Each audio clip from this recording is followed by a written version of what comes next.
Pemain kebangsaan yang didapati melanggar peraturan yang ditetapkan oleh Persatuan Badminton Malaysia BAM berisiko berdepan hukuman penggantungan daripada menyertai sebarang kejohanan, kata Presidennya Tengku Datuk Zafrul Tengku Aziz.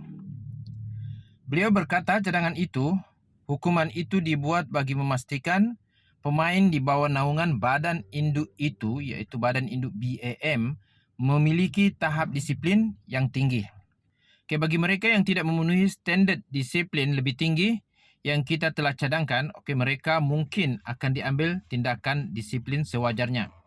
Ini termasuklah tidak membenarkan mereka bermain dalam kejohanan tertentu, katanya, ketika ditemui selepas melancarkan Dewan Badminton Ampang Jaya Badminton Club. Terdahulu, media melaporkan pengurusi Jawatankuasa Prestasi BAM, Datuk Seri Lee Chong Wei, melahirkan kerisauan berkenaan masalah disiplin yang melibatkan pemain-pemain badminton negara. Beliau berkata isu disiplin bukan perkara baru dan perlu diberi perhatian serius jika skuad negara mahu kembali bersaing di peringkat tertinggi.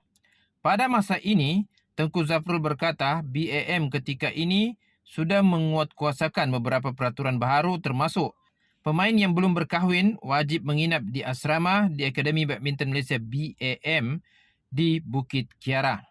Satu daripada keputusan yang telah dibuat ialah untuk memastikan semua pemain kita termasuk pemain senior mestilah bersama-sama dengan pemain junior di asrama BAM, kecuali yang mereka dah berkahwin ataupun ada sebab-sebab tertentu, katanya.